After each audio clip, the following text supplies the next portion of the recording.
Bonjour éclaireur pro vérité, bonjour à tous mes condisciples de la digne classe éclaireur pro vérité.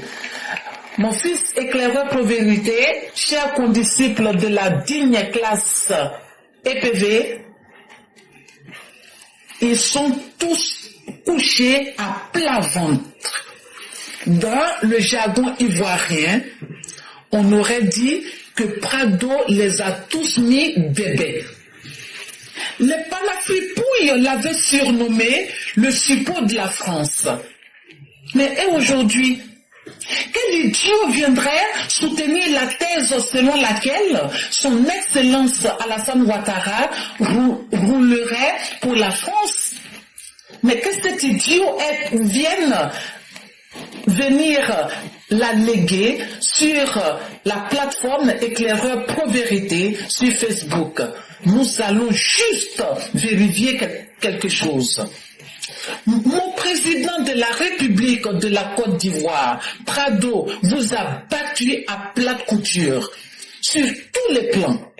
Vous, les gens du PDCI, vous, les gens du PPACI, vous, les gens de tout bord, il vous a mis par terre et vous n'êtes pas prêt de vous relever. Il a été seul à tendre la main aux Guinéens suite au malheur qui les avait touchés. C'est encore lui, le président Ouattara, qui a dépêché des centaines de camions-citernes pour éviter à la junte militaire que son peuple se dresse contre lui. Alors, qui a retiré cette banque de la main de la France pour en faire une banque ivoirienne? Qui a fait rentrer le 43e BIMA en France? Qui a tenu tête à la France face à l'injustice du partage du ciel ivoirien pour l'exploitation de l'espace aérien? Qui a propulsé la Côte d'Ivoire en pole position des pays de l'Afrique occidentale?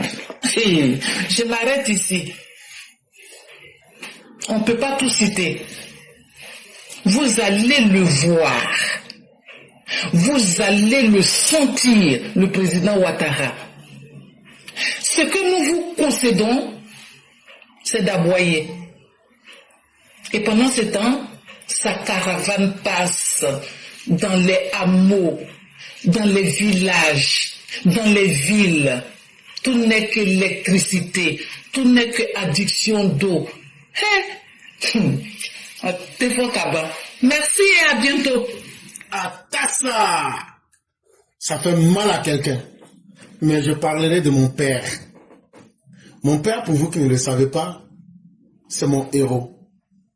Mon père, c'est lui l'encre de ma vie. Quand il me regarde, mon père, son regard me guide dans ma nuit. Et mon père à moi, c'est sur ses épaules que j'ai voyagé. Et mon père à moi, c'est à travers lui que j'ai appris ma propre histoire. Mon père à moi, il est le soleil de mes matins. Mon père à moi, c'est le rocher sur lequel je m'appuie. Mon père à moi, quand il me tient la main, je me sens en confiance face à l'avenir. Mon père à moi, il a le plus beau souvenir parce que c'est lui qui a pu créer ce que les autres n'ont pas pu. C'est lui qui a pu faire de mon pays ce que les autres, même dans leur rêve de 1000 ans, ne vont jamais pouvoir faire. Mon père à moi me rend tellement fier. Mon père à moi, c'est l'homme le plus fort et tout le monde le sait. Mon père à moi n'est pas n'importe qui. Mon père aimé, Alassane Ouattara, c'est mon père à moi et à moi seul. C'est lui qui me fait bondir sur ses genoux comme un chamois. Et que voulez-vous que je vous dise que vous ne saviez déjà? Mon père, il est si doux quand il sourit. Il est si charmant quand il avait Fantagouin, parce qu'ils arrivent à tout éclairer, comme les lumières qu'il a mis dans tous nos villages. Et je vous le dis, actuellement, il a illuminé nos cœurs, comme il a illuminé aussi nos contrées. Avec lui, mon Père, je me sens fort et je me sens même roi, surtout quand je marche à côté de lui. C'est ça mon Père Alassane Ouattara. Chère mère, voilà l'hommage que j'aurais pu rendre pour ajouter sur ce que vous avez dit. Mesdames et messieurs, nous avons fini. Bon là, c'est un poème de Maurice Carême que j'ai dénaturé comme ça. Parce qu'à la vérité, moi, je ne lis jamais un texte correctement. C'est ça aussi mon plus grand problème. C'est ça mon plus grand péché. C'est que je ne lis jamais quelque chose correctement. Il faut que j'ajoute aussi ce que je veux là-dedans. Et là, je dirais à nos opposants que dans cette vie-là, il y a une chose qui fait une très grande différence.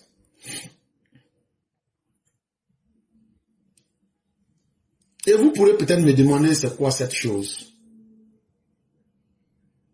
Je vais vous dire que les gens intelligents ne peuvent pas être méchants. Parce que pour être méchant, il faut que tu puisses avoir en toi-même une très forte quantité de bêtises, mais aussi avoir une quantité de pensée très limitée. Ça veut dire, il faut avoir une grande capacité de ne pas réfléchir correctement. Sinon, toute personne qui réfléchit profondément ne peut pas être méchante personne.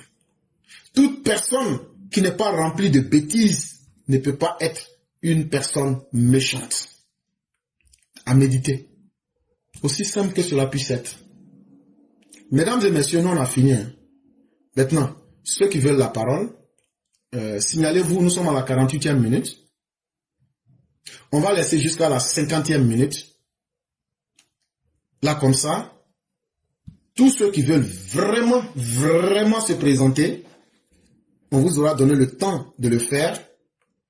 Et comme ça, on va pouvoir donner le temps que chacun pourra faire et vous allez pouvoir vous exprimer. Et de là où nous nous trouvons déjà, on a déjà une belle quantité de personnes. 1, 2, 3, 4, 5, 6. On a déjà 6 personnes qui sont là. Et donc, si vous tenez encore à participer, faites-nous encore signe pour qu'on puisse vous laisser la parole. Et donc, pour ne pas perdre le temps, nous sommes à la 49e minute. Si des gens encore veulent prendre la parole, signalez-vous dès cet instant pour qu'on puisse vous mettre dans la ligne et pour qu'on puisse vous donner la parole. Je dis merci à tous ceux qui nous suivent, à tous ceux qui nous écoutent et surtout à tous ceux qui nous font confiance. En tout cas, notre plus grand plaisir ici, c'est d'apporter la petite part de vérité que nous pouvons.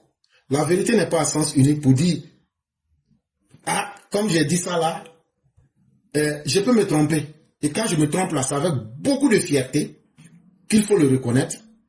Parce que nul n'est docte ou même omniscient, en tout cas parmi les hommes.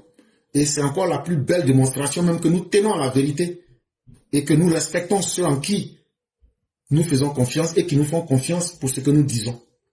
Et donc, mesdames et messieurs, vraiment merci à vous pour cet effort parce que c'est un risque que de croire en une personne.